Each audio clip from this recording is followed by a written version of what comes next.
আমার দেশে আলেম ওলামাকে হত্যা করা হয়েছে, পীর হক্কানি পীরদেরকে হত্যা করা হয়েছে, ইমাম সাহেবদেরকে জবাই করা হয়েছে।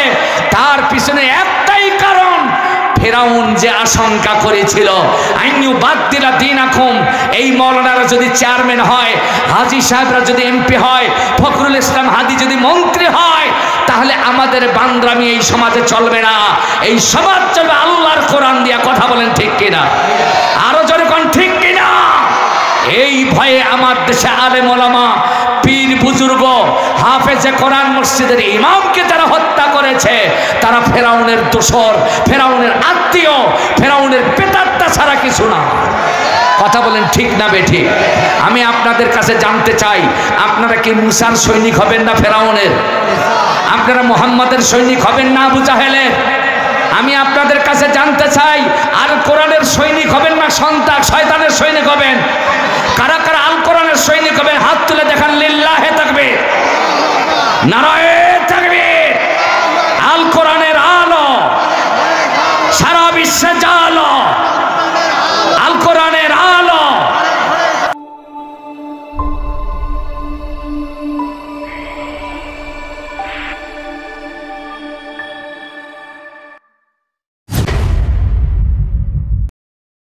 نحمده ونستعينه ونستغفره ونعوذ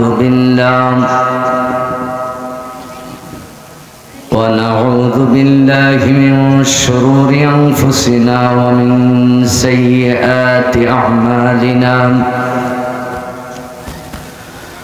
من يهده الله فلا مضل له ومن يضلل فلا هادي له. ونشهد أن لا إله إلا الله وحده لا شريك له. ونشهد أن سيدنا وسندنا ومولانا محمدا عبده ورسوله الذي أرسله بالحق بشيرا ونذيرا وداعيا إلى الله بإذنه وسراجا منيرا. فقد قال الله تعالى في كلامه المجيد والفرقان الحميد. সকলেই মেহেরবানি করে আমার সাথে কণ্ঠ মিলায় বলুন, আউযু বিল্লাহি মিনাশ শাইতানির রাজিম. বিসমিল্লাহির রাহমানির রাহিম. আফাগায়রা দীনিল্লাহি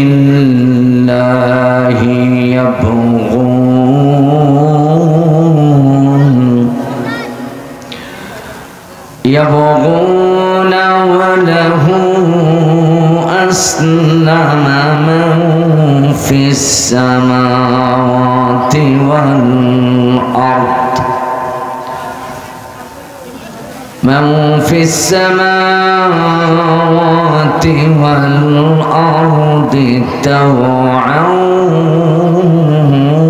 وكرها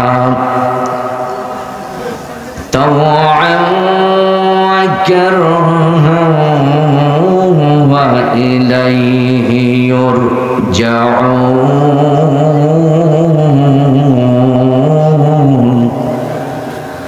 صدقت يا ربنا. عن حريص الأشعري رضي الله تعالى عنه قال قال رسول الله صلى الله عليه وسلم أنا أمركم بخمس والله أمرني بهن بالجماعة والسمع والطاعة والهجرة والجهاد في سبيل الله وإنه من خرج من الجماعة قيد الشبر فقد خلا ربقة الإسلام من عنقه إلا أن يرجع ومن دعا بدعا الجاهلية فهو من زسى جهنم وإن صام وصلى وقال رجل يا رسول الله وإن صلى وصام قال عليه الصلاة والسلام وإن صلى وصام وزعم أنه مسلم وقال تعالى في شان حبيبه إن الله وملائكته يصلون على النبي يا أيها الذين آمنوا صلوا عليه وسلموا تسليما قصيدة برن بلغ العلا بكمالهم كشف الدجى بجماله حسنت جميع خصاله صلوا عليه আরবের পরে মক্কার জমিনে আমিনার যেথা ঘর খোদার করুণা কৌসার হয়ে ঝরছে বারংবার বালাগান মৌলা বিকামালিহি كشفت الدجى بجماله حسنت جميع خصاله صلوا عليه وآله আল্লাহ তাআলার নবী প্রিয় নবী আমাদের কলিজার টুকরা আমাদের হৃদয়ে স্পন্দন নূর নবী মুহাম্মদ সকলে বলুন সাল্লাল্লাহু তিনি বললেন ইন্না লিল্লাহি আহলাইনি মিনান নাস আমার নবী বলছেন সাহাবীরা সাথীরা এই মানুষের মধ্যে কিছু কিছু মানুষ আছে এরা আল্লাহর পরিবার হওয়ার মর্যাদা লাভ করবে আল্লাহর পরিবার হতে তো কেউ পারবে না কি জোরে বলুন পারবে তাহলে খ্রিস্টানরা যে বলে আমরা আল্লাহর নাতিপুতি আমাদের বাবা হলো ঈসা আমাদের মা হলো ঈসার মা আর আল্লাহ যেহেতু ঈসার বাবা এই জন্য আমরা আল্লাহর পরিবার হেতু আমাদের মর্যাদা বেশি আস্তাগফিরুল্লাহ সবাই বলুন আস্তাগফিরুল্লাহ আপনারা বলেন আল্লাহর কি স্ত্রী আছে আল্লাহর ছেলে পেলে নাতিপুতি না ওরা দাবি করে যে সম্পর্কের দিক থেকে আমরাই আল্লাহর কাছে আসলেই ওদের কোনো অস্তিত্ব আমার আল্লাহর কাছে নাই কিন্তু নবী বললেন কিছু মানুষকে আল্লাহর পরিবার হওয়ার মর্যাদা দেওয়া হবে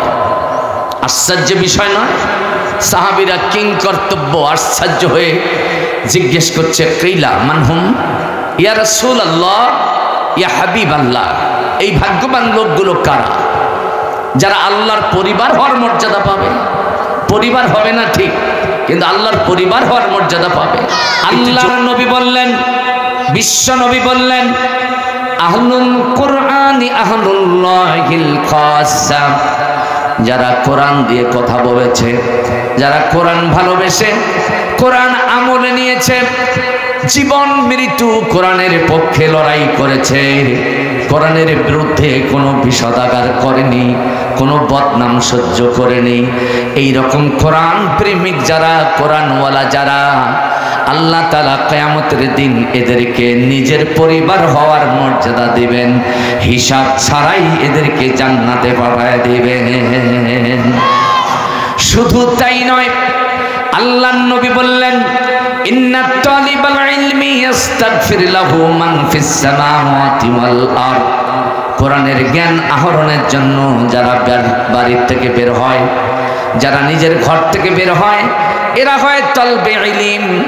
আজ যারা কোরআনের জ্ঞান আহরণের জন্য তলবে ইলম হয়, ইস্তাগফির লাহু মান ফিস সামাওয়াতি ওয়াল আরদ, তার জন্য ক্ষমা প্রার্থনা করে আকাশে যত মাখলুক আছে আর জমিনে যত মাখলুক আছে। চিৎকার দিয়ে কোরআন আল্লাহু আকবার। আল্লাহ তাআলা বললেন, আফা গায়রা দীনিল্লাহি ইয়াবগুন ওয়া লাহু আসলামা মান ফিস সামাওয়াতি ওয়াল আরদি তাওআন ওয়া কারহা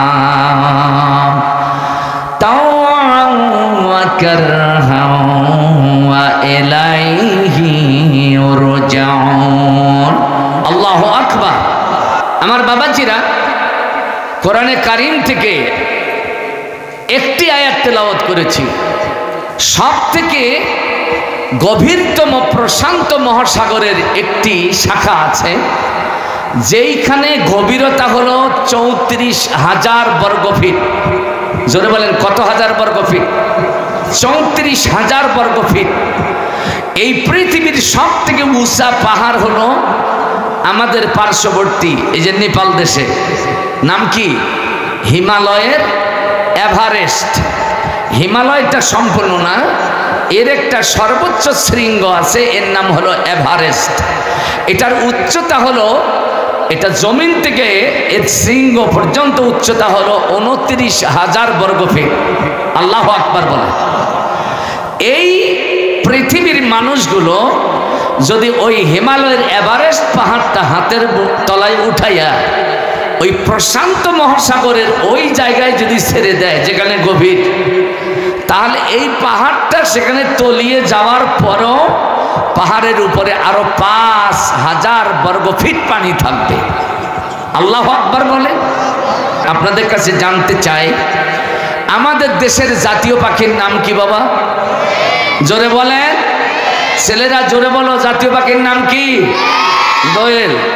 এই দোয়েল পাখিকে যদি পাঠায় দেওয়া হয়, যাও ওই প্রশান্ত মহাসাগরের পানিটাই না নাও, তাহলে এই দোয়েল পাখি যাইয়া প্রশান্ত মহাসাগর থেকে কতটুকু পানি টানবে? এটা কি হিসাব করার মতো? যখন হিসাব করার মতো। আল্লাহ রাব্বুল আলামিন দুনিয়ার মানুষগুলোকে যেন এই দৃষ্টান্ত দিয়া বোঝাতে চাচ্ছেন, ও দুনিয়ার মানুষ, ওমা উতিতুম মিনাল ইলমি ইল্লা কলিলা। আল্লাহু আকবার। তামাম পৃথিবীর বুকে আদম থেকে শুরু করে কিয়ামত পর্যন্ত যত জ্ঞানী গুণী আসবে, যত উচ্চতর ডিগ্রি সম্পন্ন মানুষ আসবে, সকলের জ্ঞানগুলো যদি একখানে যদি জমা করা হয়, আমার আল্লাহ বলছেন কোরআনের জ্ঞানের তুলনায় তা অতি অল্প, অতি নগণ্য। সুবহানাল্লাহ বলেন। কেমন নগণ্য? ওই দোয়েল পাখি আটলান্টিক প্রশান্ত মহাসাগর থেকে যতটুকু পানি না টেনে নিতে পেরেছে, দুনিয়ার সমস্ত শিক্ষিতরা কোরআন থেকে ওই দোয়েল পাখির আরোহিত পানির মতো জ্ঞান আহরণ করতে পারে নাই। আল্লাহু আকবার বলেন। জ্ঞানের মহাভান্ডার কোরআনে কারীম, এর এক একটা আয়াত, এক একটা শব্দ এমন জ্ঞানে ভরা, যেগুলো বিশ্ববাসীর সামনে নিগড়ায় দিলে বিশ্ববাসীর জ্ঞানের যে পাত্র আছে তা পরিপূর্ণ হবে, কিন্তু আল্লাহর কোরআনের জ্ঞান শেষ হবে না। আল্লাহু আকবার বলেন। তো একটি আয়াত তেলাওয়াত করেছি, এটার আলোচনা অল্প না, অনেক সুদূর প্রসারী আলোচনা। আল্লাহ তাআলা বলছেন, আফা গায়রা দীনিল্লাহি ইয়াবগুন। ও নবী, দুনিয়ার মানুষগুলো কি আল্লাহর দিন বাদ দিয়ে মানুষের তৈরি করা দিন কি অনুসন্ধান করিতেছে? আল্লাহর দিন বাদ দিয়া দুনিয়ার মানুষ কি মানুষের বা শয়তানের তৈরি করা দিন কি খুঁজতেছে? আপনারা একটু মনোযোগ দিয়ে অর্থগুলো অনুধাবন করার চেষ্টা করবেন। এরপর আল্লাহ বলছেন, ওয়ালাহু আসলামা মান ফিস সামাওয়াতি ওয়াল আরদি তাওআন ওয়া কারহা। আল্লাহু আকবার। অথচ আল্লাহ বলছেন, অথচ ওই আকাশে যত মাখলুক আছে, জমিনে যত মাখলুক আছে, ইচ্ছায় অনিচ্ছায়, মন চাইলেও না চাইলেও সব মাখলুক আল্লাহর দিন মানে। জোরে কোন কার দিন মানে? আরো জোরে কোন কার? আমরাও কার দিন মানি? সবাই বলেন কার? কিন্তু অনেক মানুষ আছে তারা মানুষের দিন মানে, আল্লাহর দিন মানে না। এরকম আছে না নাই? এখন বুঝবেন না, আলোচনায় গেলে বুঝবেন। কথা কোন ঠিক কিনা? আল্লাহ তাআলা বলছেন ওয়া ইলাইহি ইউরজাউন। সব সৃষ্টিকুল আল্লাহর দিন এই জন্যই মানে যেহেতু সকলকে আল্লাহর কাছে প্রতান্বিত হতে হবে, আল্লাহর কাছে সবাইকে যেতে হবে। রাজা হোক, বাদশাহ হোক, ভ্যানওয়ালা হোক, রিক্সাওয়ালা হোক, মন্ত্রী হোক, এমপি হোক, আল্লাহর কাছে যাওয়া লাগবে না লাগবে না?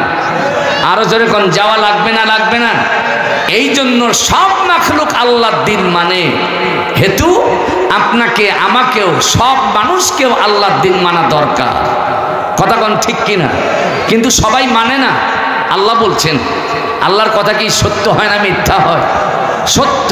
তার মানে বোঝা যায় কিছু মানুষ আছে আল্লাহর দিন মানে না। কথা কোন ঠিক কিনা? আমি যে আপনাদেরকে বললাম, হে মানুষ, তোমরা আল্লাহর দিন বাদ দিয়া মানুষের তৈরি করা দিন অনুসন্ধান করিতেছ। আমার নবীর সামনে এই আয়াতটা নাজিল হলো কখন? নবীজি মসজিদে নববীতে বসা। খুব মনোযোগ, খুব মনোযোগ। আমার নবীজি বসা আছেন, ইহুদিদের একটা দল আইসা নবীজির ডান দিকে বসলো, খ্রিস্টানদের একটা দল এসে বাম দিকে বসলো। ইহুদিরা বসেই আমার নবীকে বলছে মুহাম্মদ। এগুলো বেয়াদব তো, এই জন্য নবীর নাম ধরেছে। আল্লাহু আকবার। অথচ আল্লাহ তাআলা নবীকে মুহাম্মদ নাম নিয়ে কোরআন শরীফে কোথাও ডাকেন নাই, কোথাও ডাকেন নাই। আল্লাহু আকবার। সম্মান প্রদর্শন করে আমার নবীকে আল্লাহ স্মরণ করেছেন। সুবহানাল্লাহ বলেন। হাদিস শরীফের মধ্যে এসেছে, আল্লাহর নবী ইহুদিদের দিকে তাকালেন। ইহুদিরা বলল, আপনি জানেন এই পৃথিবীর মধ্যে সবথেকে প্রবীণতম জাতি হলাম আমরা, প্রাচীন জাতি হলো ইহুদিরা। আমার নবী শুনছেন তারা বলছে, ইহুদিরা বলল, দেখুন আমাদের নবী ছিল ইব্রাহিম, আমাদের নবী ছিল দাউদ, ছিল সুলাইমান, ছিল মূসা। এই দীর্ঘ প্রাচীনতম জাতি হিসাবে আমরা যে দিন মানতাম, যে ধর্ম মানতাম, আমাদের আকীদা, আমাদের দিনটাই আল্লাহর কাছে মনোনীত, এটাই আল্লাহর কাছে প্রিয় দিন। কিন্তু খ্রিস্টানরা এটা মানে না। খ্রিস্টানরা বলে, তোমরা প্রাচীনতম হলেও আল্লাহর কাছে সব থেকে আমরাই বেশি। কারণ খ্রিস্টানরা বলল, আমাদের মাতা হলো মারিয়াম, আর মারিয়ামের গর্ভে যে সন্তান এসেছে আমাদের পিতা ঈসা রুহুল্লাহ, তিনি হলেন আল্লাহর ছেলে। নাউজুবিল্লাহ বলেন। আমরা ঈসা রুহুল্লাহর সন্তান, নাতিপুতি। এই দিক থেকে, সম্পর্কের দিক থেকে আল্লাহর কাছাকাছি আমরা। সুতরাং ইহুদিদেরটা নয়, বরং আমরা যে দিন মানি, ধর্ম মানি, এটাই আল্লাহর কাছে প্রিয়, এটাই আল্লাহর মনোনীত।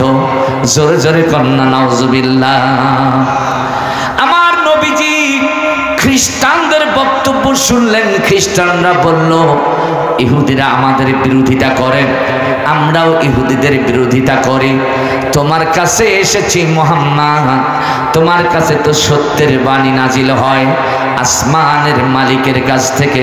তুমি একটু ফয়সালা করে দাও, ইহুদিদের দিনটা আল্লাহর প্রিয় না আমাদের খ্রিস্টানদের দিনটা আল্লাহর প্রিয়?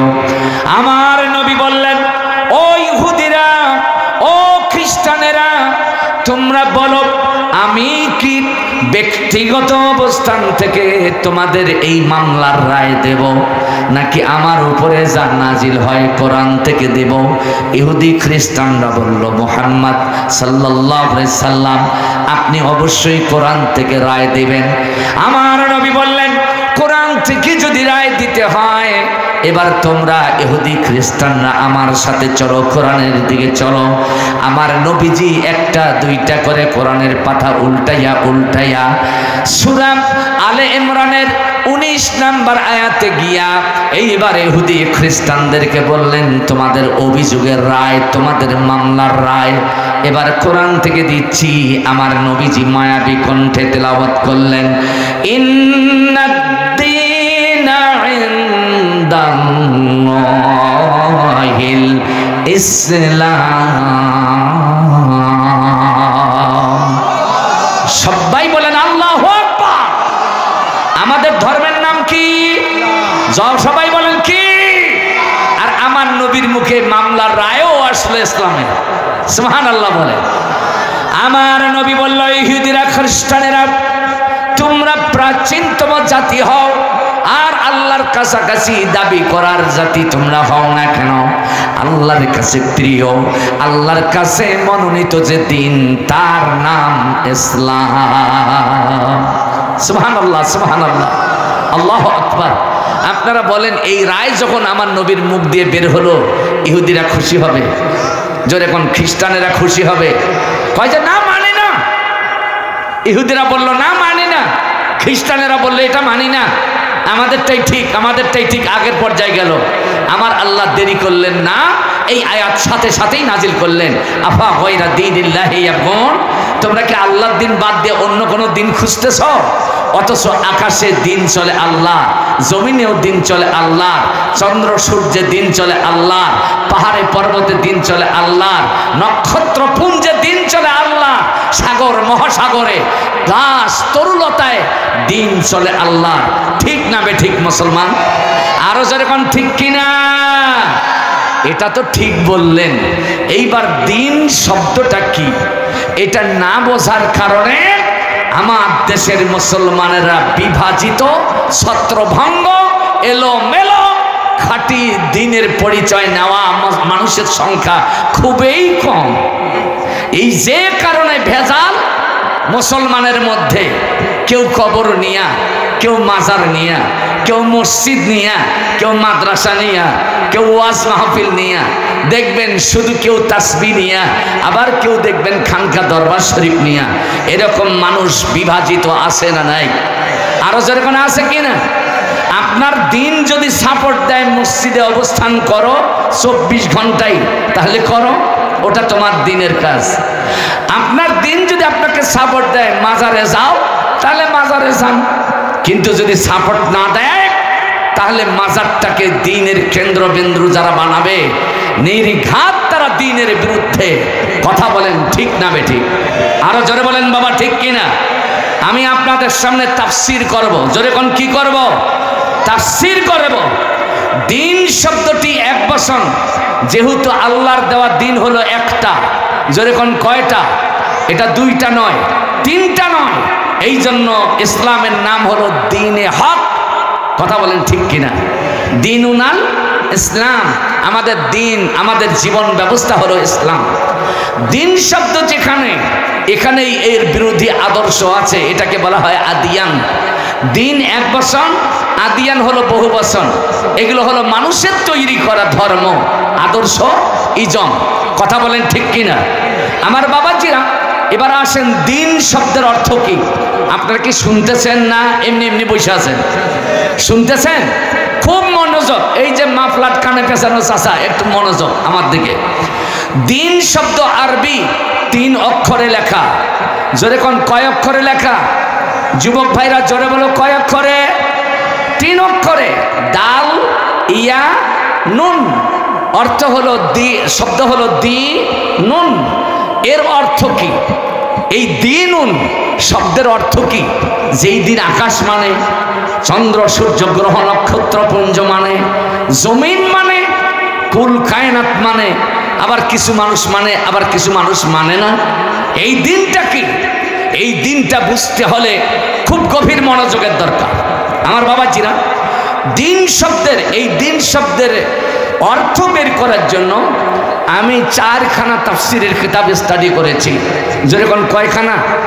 একখানা হলো তাফহিমুল কোরআন, 2 নাম্বার হলো ফি জিলালিল কোরআন, 3 নাম্বার হলো তাফসির ইবনে কাসির, 4 নাম্বার হচ্ছে তাফসির ইবনে জালালাইন এবং তাফসিরে বাইজাবি। এগুলো আমি স্টাডি করেছি। এই দিন শব্দের ব্যাখ্যা, দিন শব্দের অর্থ, এগুলো বের করতে গিয়ে দেখলাম দিন শব্দের অর্থ, মৌলিক অর্থ হলো 4টা। 1 নাম্বার দিন শব্দের 1 নাম্বার হলো প্রতিদান। যেরকম কি প্রতিদান মানে কি? বদলা, পারিশ্রমিক, বিনিময় বা পুরস্কার। কথা কোন ঠিক কিনা? আল্লাহ রাব্বুল আলামিন নবীকে বললেন, নবী, দুনিয়ার জীবনে যারা আমার দিন মানবে তাদের পুরস্কার আমি আল্লাহ দুনিয়ায় দেব না, কারণ তাদের জীবন হলো স্বল্প। এই স্বল্পায়ুর জীবনে তারা দিনের পুরস্কার ভোগ করতে পারবে না। আমি আল্লাহ দীর্ঘমেয়াদী জীবন তাদেরকে দিব, যেই জীবনে আমি আল্লাহ নিজেই তাকে প্রতিদান দেব, পুরস্কার দেব, প্রতিফল দেব। কোরআন বলছে, আপনার আমার জানা সূরা ফাতিহা আয়াত নাম্বার 3, আল্লাহ রাব্বুল আলামিন সেখানে বললেন মালিকি ইয়াউমিদ্দিন। এই আয়াতের শেষে কি দিন শব্দ আছে বাবা? যেরকম দিন শব্দ আছে, প্রতিটা আয়াতের পিছনে দিন দলিল হিসেবে আমি নিয়ে আসতেছি। মালিকি ইয়াউমিদ্দিন, মালিক মানে হলো রাজা। যেরকম মালিক মানে কি? আরো জোরে, মালিক মানে রাজা। আপনার বাড়ির মালিক আপনি, আপনার সমাজের মালিক আপনার চেয়ারম্যান সাহেব, আপনার এই সংসদীয় আসনের মালিক এমপি সাহেব। কথা কোন ঠিক না? আপনার দেশের মালিক প্রধানমন্ত্রী। কথা কোন ঠিক কিনা?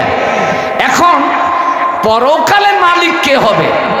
আমাদের সাবেক প্রধানমন্ত্রী হবে, নাকি বর্তমান ডক্টর ইউনূস হবে, নাকি আপনি বাড়ির মালিক পরকালের মালিক হবেন? এই ব্যাপারে ফতোয়া আপনি যা দেন দিতে পারেন, কিন্তু আমার আল্লাহর কাছে এগুলো ফতোয়া একটাও টিকবে না। কথা কোন ঠিক কিনা? কারণ তাম পৃথিবীর সমস্ত মানুষ যারা দিন মেনেছে তাদেরকে প্রতিদান দেওয়ার মতো এমন একজন মালিক হতে হবে, যেই মালিকের মালিকানা অস্বীকার করার মতো কোনো মানুষ পৃথিবীতে পাওয়া যাবে না। যদি কোন ঠিক না বে ঠিক? আপনারা বলেন সেই মালিক আল্লাহ ছাড়া কেউ হতে পারে? আরো জোরে কোন হতে পারে? আল্লাহ রাব্বুল আলামিন বললেন, আনাল্লাহ, আমি আল্লাহ, আমি মালিক ইয়াউমিদ্দিন, আমি পরকাল দিবসের মালিক। আমি আল্লাহ তাআলা দেখব আমার মনোনীত, আমার পছন্দ দিন ইসলাম মানতে গিয়া দুনিয়ার জীবনে যারা কষ্ট করেছে, যারা ক্লান্তি হয়েছে, যারা সময়ের কোরবানি দিয়েছে, শতঘাত প্রতিঘাত সহ্য করেছে, এমনকি অনেক নামাজি নামাজে মসজিদে গিয়েছে, বেনামাজি দেখা নামাজিকে ঠাট্টা করেছে। আরে তুই নামাজ পইরা কি করিস? তোর চাইতে আমি বেনামাজি, আমার ইমানেই ভালো। এইরকম বক্তব্য দেওয়ার মতো কুলাঙ্গার সমাজে আছে না? জোরে করে আছে কিনা? আরে গাধা কোথাকার! সে আল্লাহকে সেজদা দেয়, আল্লাহর কুদরতি কদমে মাথা নোয়ায়, আর তুই তো বিড়ি টানিস, সিগারেট খাস, হ্যাঁ, জর্দা ডলি সাথেই। আর তুই কি করে একজন নামাজির থেকে ভালো হতে পারিস? হ্যাঁ, ঠাট্টা করার মতো লোক আছে না নাই? আপনারা দেখবেন আমাদের সমাজে দিন কায়েমের আন্দোলন যারা করে, আল্লাহর দিন আল্লাহর জমিনে কায়েমের আন্দোলন যারা করে, তাদেরকে সহ্য করে না এমন লোক আমাদের সমাজে আছে না নাই? জোরে কোন আছে কিনা? মাওলানা সুলাইমান, মাওলানা আনোয়ারুল হক আকবর আলী, মাওলানা সাইফুল ইসলাম, মাওলানা অমুক তমুক দিন কায়েমের আন্দোলন করে, মাওলানা শহীদুল ভাই, আলহাজ শহীদুল ভাই, এই লোকগুলো দিন কায়েমের আন্দোলন করে। এক শ্রেণীর লোক আছে, এদের নামে তালিকা করে থানায় জমা দেয়, আর পুলিশকে ওয়াসওয়াসা দেয়, এই লোকগুলো জঙ্গি সন্ত্রাসী, এদেরকে গ্রেফতার করো, থানায় চালান করো, জেলে পাঠায় দাও। আপনারা বলেন দ্বীনের আমল করতে গিয়া এই রকম শয়তানি করনেওয়ালা লোক সমাজে আছে না নাই? আল্লাহ তাআলা বলবেন এই দ্বীন মানতে গিয়া কত ঘাত প্রতিঘাত, কত আঘাত, কত নির্যাতন নিপীড়ন আমার ইসলামের সৈনিকেরা পেয়েছে।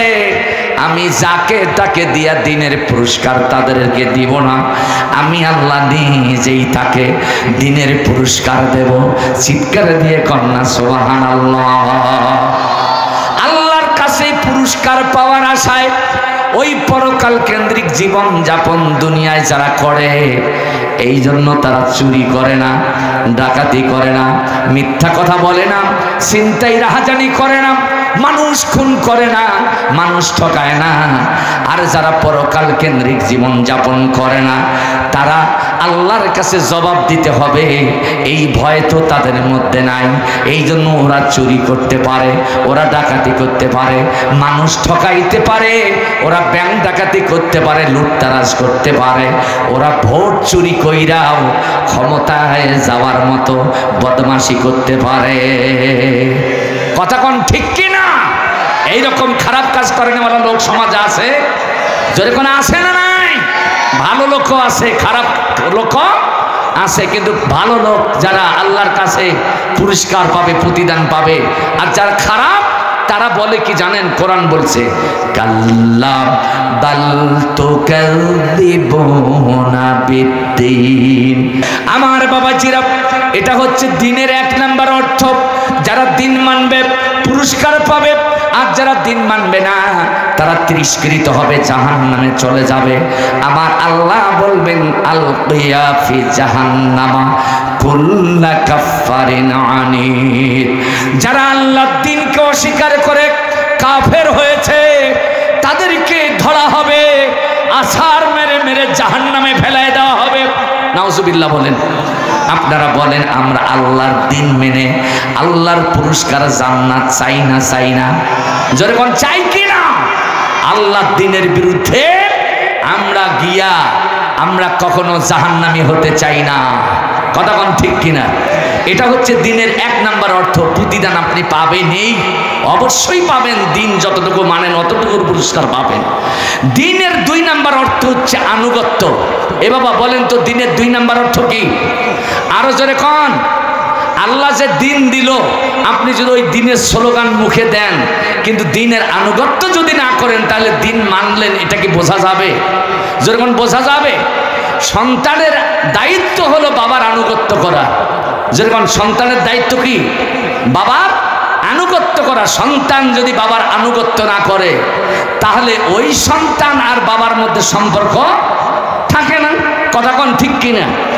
আপনারা বলেন যেই সন্তান বাবার আনুগত্য করে না, বাবার আনুগত্য স্বীকার করে না, সমাজের মধ্যে ওই সন্তানকে বাবার তেজ্য পুত্র ঘোষণা করে দেয়।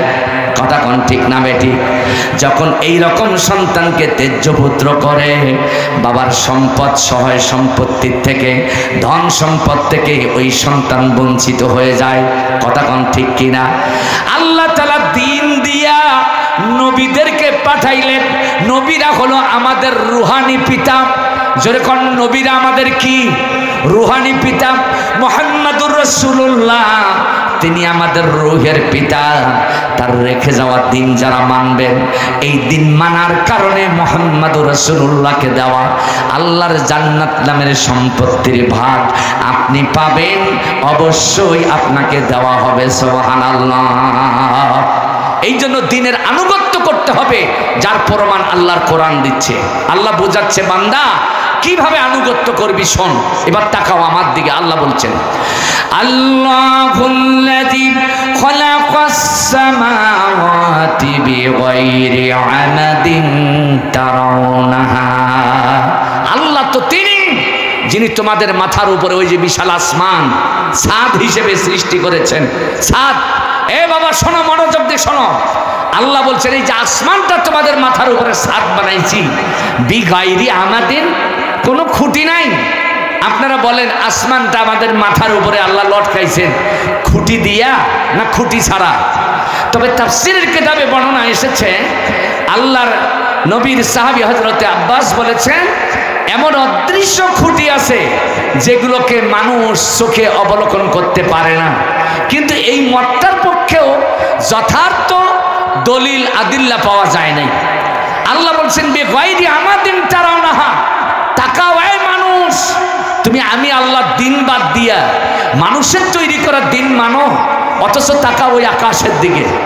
এই আকাশ সৃষ্টির পর আল্লাহ তাআলা পৃথিবীর যেই স্থানে রেখে দিয়েছেন আর বলেছেন রে আকাশ আমার বান্দার মাথার উপরে ছাদ হয়ে থাকবি, 1 ইঞ্চি নিচেও নামবি না, 1 ইঞ্চি উপরেও উঠবে না। ও রায়গঞ্জ এলাকার আমার বাবাজির আমার ভাইরা, আপনারা বলেন তো আমরা জন্মের পর থেকে কি কোনোদিন দেখেছি ওই আকাশ আল্লাহর আনুগত্য না করে মাঝে মাঝে নিচে নামে, মাঝে মাঝে উপরে ওঠে? এইরকম দৃশ্য কোনোদিন দেখেছি নাকি? যেরকম দেখেছি এরকম হওয়ার সম্ভাবনা আছে? তা আল্লাহ বলছেন এই বিশাল আকাশ যদি আমার আনুগত্য করে, আমার দিন যদি মানে, আমার বিধান যদি মানে, তুমি মানুষ, তাহলে এই যে ছোট্ট ছোট্ট মানুষ কেন আমার দিন মানবা না? আমার দিন বাদ দিয়ে তুমি মানুষের দিন মানবা কেন? আল্লাহ এই জন্য বলছেন ওয়ালাহু আসলামা মান ফিস সামাওয়াতি ওয়াল আরদ, অথচ তাকাও আসমানের দিকে জমিনের দিকে, সব সৃষ্টি আমি আল্লাহর দিন মানে। আল্লাহু আকবার বলেন। এই বান্দা, সব মাখলুক যেন আমি আল্লাহর দিন মানে, তুমি কেন দিন মানো না? এইবার আল্লাহ তাআলা ডাক দিয়ে বললেন ফা'বুদিল্লাহা মুখলিসান লাহুদ্দিন। আল্লাহু আকবার বলেন। আল্লাহ বলছেন ফা'বুদিল্লাহ মুখলিসান লাহুদ্দিন, তুমি তোমার দিনকে খাঁটি করো, আমার আদর্শ, আমার ইজম, আমার আনুগত্যের বিধান খাঁটি হতে হবে। আপনারা বলেন আপনাকে সৃষ্টি করেছেন কে? সবাই বলেন বাবা। আপনাকে লালন পালন করেন কে? আপনাকে বেঁচে থাকার অধিকার দিয়েছেন কে? আপনাকে মৃত্যু দিবেন কে? এর মধ্যে কারো দেওয়ানিগিরি চলবে? যেরকম চলবে। আল্লাহ বললেন যখন তোমাকে সৃষ্টি করলাম, তোমার খাবারের ব্যবস্থা করলাম, বেঁচে থাকার অধিকার দিলাম, আবার সময় হবে আমার কাছে তোমাকে আসতেই হবে, তখন তুমি কেন দুনিয়ার মানুষের তৈরি করা দিন মানবা, শয়তানের তৈরি করা দিন মানবা? কেন আমি আল্লাহর গোলামি না করে মানুষের গোলামি করবা? আল্লাহ চান না তার সৃষ্টি কোনো মানুষ আল্লাহর আইন না মেনে মানুষের আইন মানুক, আল্লাহ এটা চায় না। কথা বুঝতে পেরেছেন বাবা? আপনারা বলেন তো, আমরা এই যে দিনের আনুগত্যের বিধান শুনতেছি, আল্লাহ বলছেন ফা'বুদিল্লাহ মুখলিসান লাহুদ্দিন, তোর পরিচয় হলো এটাই, তুই মানুষ, আল্লাহর কাছ থেকে এসেছিস, তুই মানুষ, আল্লাহর খাবার খেয়ে বাঁচছিস, তুই মানুষ, আল্লাহ তোকে জীবন দিয়েছে বেঁচে আসিস, তুই মানুষ, আল্লাহ তোকে মৃত্যু দিবে, আল্লাহর কাছে যেতে হবে। কথা কোন ঠিক কিনা? তাহলে এই সময়টার মধ্যে তুই অমানুষ হইবি কেন? অন্যের দিন মানবি কেন? অন্যের দালালি করবি কেন? আমার যখন সব, তখন আমার আইন মানতে হবে, আমার আনুগত্য করতে হবে। চিৎকার দিয়ে কোন আল্লাহু আকবার। আমার বাবাজির, আমার ভাইয়েরা, আপনাদেরকে আশ্চর্যজনক তথ্য দেয়। বিজ্ঞানীরা বলেছে এই যে আকাশ, আমাদের মাথার উপরে আসমান, তার নিচে যে ফাঁকা জায়গা, এই ফাঁকা জায়গার মধ্যে পৃথিবীর বড় বড় পাহাড়ের মতো একটা করে পাথর মিটমিট করে ঘুরে বেড়ায়। ওই ফাঁকা জায়গার মধ্যে আমার আল্লাহর আনুগত্য করে, আল্লাহর আনুগত্য লঙ্ঘন করে একটা পাথর আর একটা পাথরের সাথে আঘাত লাগায় না, সংঘর্ষ করে না। যার যে স্থান বহাল রাখিয়া ভ্রমণ করিতেছে আল্লাহকে ডরিয়া। আল্লাহু আকবার বলেন। এই যে ভাসমান পাথরগুলো ঘোরে তো ঘোরে, আমার আল্লাহর আনুগত্য করে। আল্লাহু আকবার বলেন। সম্মানিত বন্ধুগণ, এবার আসেন, আল্লাহ চাচ্ছেন যখন আমি আল্লাহ তোমাদের সব কিছু করি, তখন আমার দিনটাকেই তোমরা কায়েম করো। যেরকম আল্লাহর দিনকে কায়েম করো। যেরকম কি করো? আল্লাহর দিন কায়েম করতে গিয়া আপনারা বলেন নবীরা কি ফুলের মালা পেয়েছিল? আপনারা যদি আল্লাহর দিন কায়েমের আন্দোলন করেন, আপনারা কি ফুলের মালা পাবেন? জোরে কোন পাবেন? ফুলের মালা কি দেওয়া হবে? তাহলে কি দেওয়া হবে? একটু মাক্কি জীবনের ইতিহাস আপনাদের সামনে তুলে ধরি। আমার নবীজি মাক্কি জীবনে 13 বছর দিন প্রতিষ্ঠার আন্দোলন করলেন। আমার নবী 13 বছর মক্কায় দিন কায়েমের আন্দোলন করলেন। এই দিন কায়েমের আন্দোলন করতে গিয়া আমার নবীকে ফুলের মালা দেওয়া হলো না। যেখানেই দিনের দাওয়াত নিয়ে গেলেন ওইখানে তাকে প্রহার করা হলো, তাকে নির্যাতন করা হলো, তাকে নিপীড়ন করা হলো। কিন্তু এই 13 বছরে আমার নবী এই নির্যাতন নিপীড়নের বিরুদ্ধে একটা শব্দও করেন নাই। আল্লাহু আকবার বলে, আরো জোরে কোন আল্লাহু আকবার। কত বড় ধৈর্যের প্রতীক আমার নবী। আল্লাহু আকবার। 13 বছর মায়ের খায়া দিন প্রতিষ্ঠার আন্দোলন করলেন। আমার নবীজি যখন 13 বছর বাকি জীবনের ইতিহাস শেষ করলেন, মাদানী জীবনের ইতিহাস শুরু হয়ে গেল। আমার বাবাজিরা কয়েক মিনিটের মধ্যে আলোচনা শেষ করে দিচ্ছে, আল্লাহর ওয়াস্তে কেউ উঠবেন না। আল্লাহর নবী বিশ্ব নবী যখন মাদানী জীবনের সূচনা করলেন, দিন প্রতিষ্ঠার আন্দোলন করতে থাকলেন, আমার নবীজি যেখানেই দিনের দাওয়াত নিয়ে যেতে থাকলেন ওইখানে মদিনার মুনাফিকেরা, কাফের ইহুদি খ্রিস্টানেরা বাধা দিতে থাকলো। আমার আল্লাহ এবার দাবি করলেন, নবী মক্কার মধ্যে তুমি মায়ের খাইয়া নির্যাতিত হইয়া দিন প্রচার করেছ, মোকাবেলা করো নাই।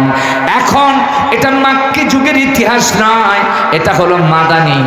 দিন প্রচার করতে গিয়া দিনের দাওয়াত দিতে গিয়া তোমাকে বাধা দিবে যেখানে, ওইখানেই উল্টা আঘাত করতে হবে। আল্লাহু আকবার বলেন। যেখানেই বাধা দিবে ওইখানেই মোকাবেলা করতে হবে। সুবহানাল্লাহ বলেন। এটা কি কোরআন শরীফে আছে? যদি কোন আছে? কোরআন বলছে ওয়াকাতিলুহুম হাত্তা লা তাকুনা ফিতনাতুন ওয়া ইয়াকুনাদ-দীনু লিল্লাহ। সবাই বলেন আল্লাহু আকবার। আল্লাহ বলছেন, ও মুসলমান, আল্লাহ বলছেন ওয়াকাতিলুহুম, তোমরা তাদের বিরুদ্ধে লড়াই করো, সংগ্রাম করো, যুদ্ধ করো। কাদের বিরুদ্ধে? দিন কায়েমের আন্দোলন করতে গিয়ে যারা বাধা দেয়, যারা ফিতনা সৃষ্টি করে, আল্লাহ দিন কায়েম করতে গেলে যারা তোমাদের উপর নির্যাতন চালায়, নিপীড়ন চালায়, মুসলমান আল্লাহ তাআলা বললেন কাতিলুহুম, তাদের বিরুদ্ধে লড়াই করো। এই আদেশটা কি মাওলানা সুলাইমান সাহেবের না আল্লাহ? জোরে কোন, এটা ফখরুল ইসলাম হাদির আদেশ না আল্লাহর আদেশ? আপনারা বলেন, আমাদের দেশ বাংলাদেশ স্বাধীন হইবার পর থেকে, সেই 1971 সাল থেকে এই গতই আগস্ট মাসের 5 তারিখ পর্যন্ত আমরা দিনের দাওয়াত দিতে গিয়া আমাদেরকে বাধা দেওয়া হয়েছে। কথা কন, হয়েছে না হয় নাই? মাহফিল করতে গিয়ে 144 ধারা দিয়ে বন্ধ করে দেওয়া হয়েছে। কথা কন না কেন? মাহফিল করতে গিয়ে আলেম ওলামার কণ্ঠকে রোধ করে দেওয়া হয়েছে। কথা কন ঠিক কিনা? দিনের দাওয়াত দিতে গিয়া, দিনের আন্দোলনের কথা বলতে গিয়া এমনকি আমাদেরকে লাঞ্ছিত করেছে, হামলা করেছে, মামলা দিয়ে জেলে পাঠায় দিয়েছে। আমি কি সত্য বলেছি না মিথ্যা? মুসলমান বলেন সত্য না মিথ্যা? সত্য। এত অন্যায় করেছে, আমরা মোকাবেলা করি নাই। কারণ ওই সময়টা ছিল নবীজির মাক্কি জীবনের মতো। কথা বুঝতে পেরেছেন? নবীজির মাক্কি জীবনের 13 বছরে যেমন মার খেয়া দাওয়াত দিয়েছে, আমরা দেশ স্বাধীনের পর থেকে আগস্ট মাসের 5 তারিখ পর্যন্ত বাংলাদেশে আমরা মার খেয়া দাওয়াত দিয়েছি। কিন্তু আগস্ট মাসের 5 তারিখে জনবিপ্লবের মাঝে স্বৈরাচারের পতন হওয়ার মধ্য দিয়া এখন মুসলমানদের ইসলামের দাওয়াত দিতে গিয়া আর মায়ের খাওয়ার সময় নাই। দিন প্রচার করতে গিয়া, দিনের দাওয়াত দিতে গিয়া, দিন সমাজের মধ্যে ছড়িয়ে দিতে গিয়া বাধা দিবে যেখানে, আমার আল্লাহর বিধান হলো ওয়াকাতিলুহুম হাত্তা লা তাকুনা ফিতনা ওয়া ইয়াকুনাদ-দীনু লিল্লাহ। যতক্ষণ আমি আল্লাহর দিন কায়েম হয় নাই ততক্ষণ লড়াই চলবে, যুদ্ধ চলবে, সংগ্রাম চলবে। জোরে বলেন ঠিক কিনা? আরো জোরে বলে মুসলমান বলেন ঠিক কিনা? আল্লাহর দিন কায়েম করতে গিয়ে লড়াই করতে হবে, ফিতনা উৎখাত করতে হবে আল্লাহর দিন কায়েম না হওয়া পর্যন্ত। এটা আল্লাহর আদেশ। জোরে বলেন ঠিক না বেঠিক? আল্লাহ রাব্বুল আলামিন সরাসরি নবীকে বললেন, ইয়া আইয়ুহান নাবিয়্যু জাহিদুল কুফফার ওয়াল মুনাফিকিনা ওয়াগরুজ আলাইহিম। আল্লাহু আকবার বলেন। আল্লাহ নবীকে বলছেন, ও নবী, কাফেরদের বিরুদ্ধে, মুনাফিকদের বিরুদ্ধে যুদ্ধের দামামা বাজায় দাও। কার কথা? আরো জোরে কোন কার কথা? কারণ কাফেররা চেয়েছে কুফরি শক্তি পৃথিবীতে প্রতিষ্ঠিত হোক, ইসলাম পরাজিত হোক। এখনো নরেন্দ্র মোদী ভারতের চামচারা চাচ্ছে বাংলাদেশ থেকে, ভারত থেকে ইসলামকে বিদায় দিতে, মুসলমানদেরকে নিঃশেষ করতে। কথা বলেন ঠিক কিনা? যদি এ ব্যাপারে যুদ্ধের ময়দানে নামতে হয়, তারপরও আল্লাহর আদেশ, ওয়াজাহিদুল কুফফার, কাফেরদের বিরুদ্ধে যুদ্ধ করো, মুনাফিকদের বিরুদ্ধেও যুদ্ধ করো। আপনারা বলেন মুনাফিক কারা? আমাদের দেশে মুনাফিক আছে না নাই? জোরে কোন আছে কিনা? আরো জোরে কোন আছে কিনা? ওই যে দেখবেন গত সরকারের আমলে একজন লম্বা দাড়িওয়ালা হুজুর, মাথায় লম্বা টুপি মাথায় দেয় এবং খুব বড় হুজুর বলে, টিভির মধ্যে উনি মাঝে মাঝে আসে, কথাবার্তা বলে। এই হুজুরটা একদিন প্রধানমন্ত্রীর উপস্থিতিতে একটি কনফারেন্সে বক্তব্য দিতে গিয়ে বলছে, মাননীয় প্রধানমন্ত্রী, মানে ওই যে শেখ মুজিবের বেটি হাসিনাকে বলছে, মাননীয় প্রধানমন্ত্রী, আপনি 10 জন জান্নাতি নারীর মধ্যে আপনিও একজন। সুবহানাল্লাহ। আপনি জান্নাত পাবেন কিনা? আমার ভাই মৌলানা সুলাইমান জান্নাত পাবে কিনা? আলহাজ শহীদুল সাহেব জান্নাত পাবে কিনা? আমি ফখরুল ইসলাম হাদি, আমার বলার কোনো ক্ষমতা আছে? যেরকম আছে। তার মানে এই ধরনের কিছু মৌলবী আছে যারা মুনাফিকের রূপে সরকারের কাছ থেকে নিজের স্বার্থ হাসিল করতে গিয়া ইসলামকে কলঙ্কিত করে, আল্লাহ রাসূলের বিরুদ্ধে কথা বলে। কথা বলেন ঠিক না বেঠিক? এইরকম কিছু মৌলবী আমার দেশে আছে না? এরাই হচ্ছে মুনাফিক। যেরকম এরা কি? আমার আল্লাহ বলছেন, জাহিদুল কুফফার ওয়াল মুনাফিক, কাফেরদের বিরুদ্ধে লড়াই করো, যা মুনাফিকদের বিরুদ্ধে লড়াই করো।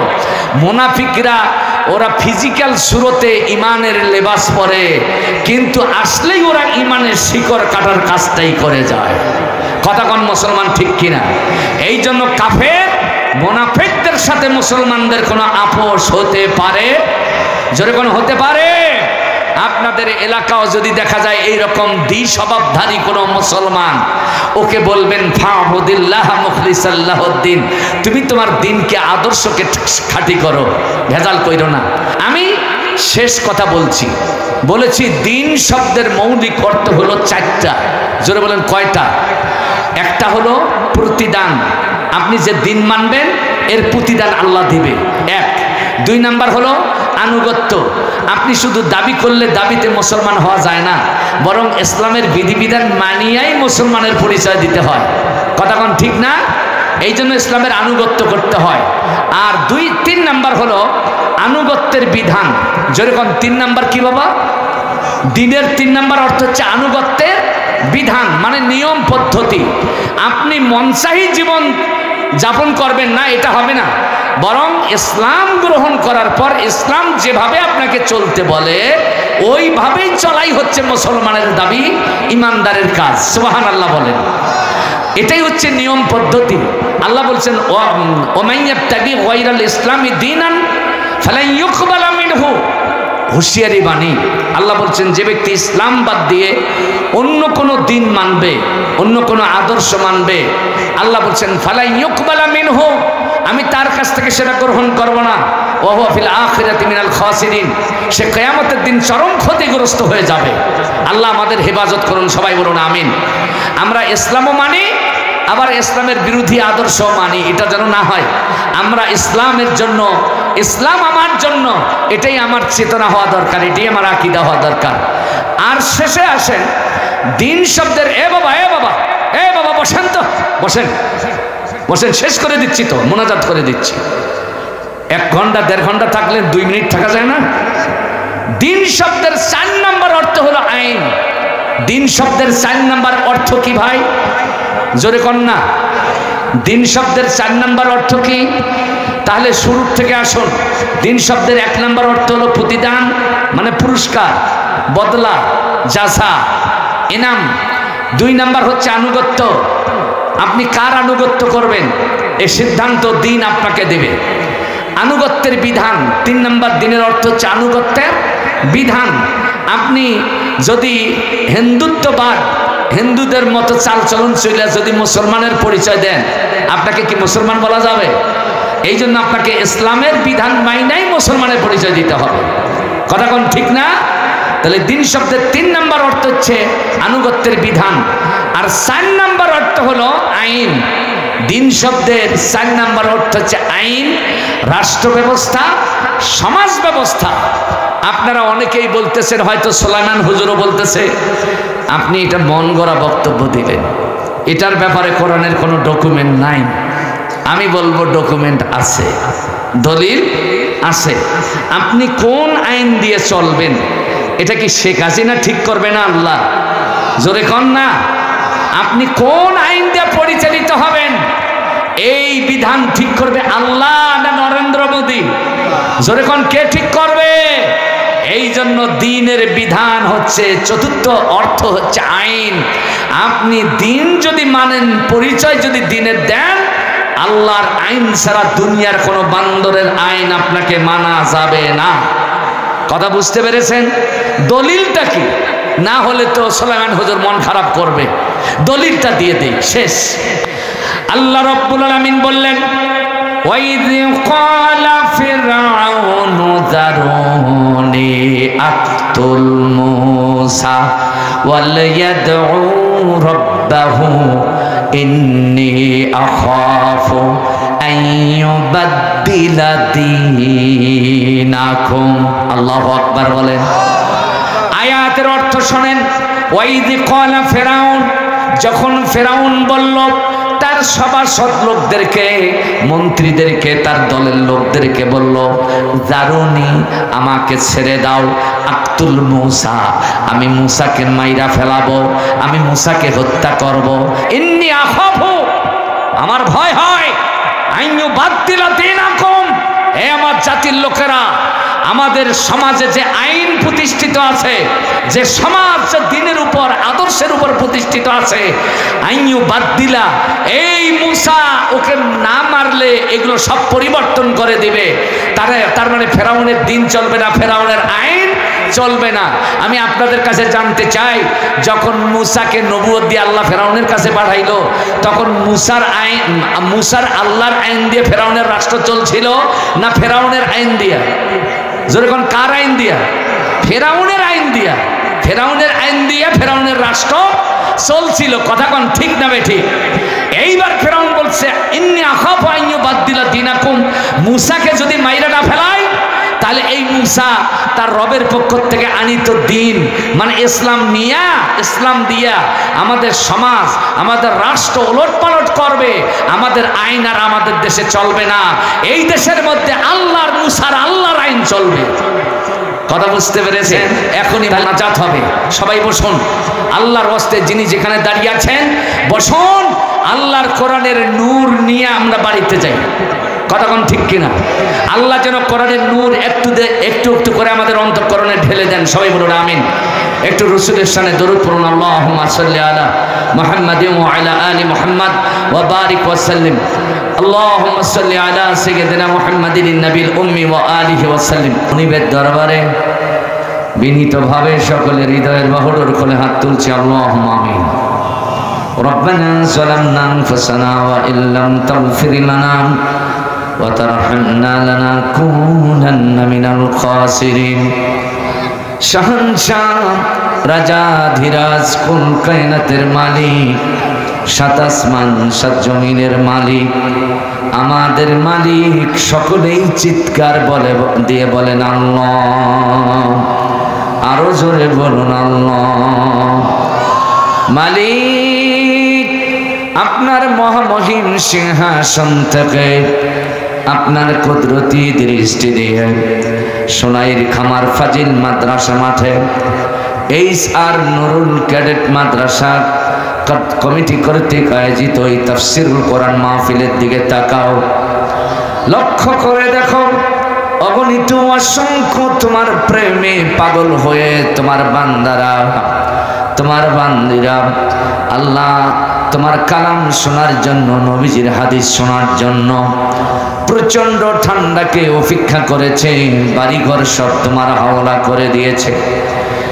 ধুলো মাটির বিছানায় বসে প্রিয় নবীজির শানে কয়েকবার দরুদ ও সালাম আরবি কালাম পাঠ করেছি।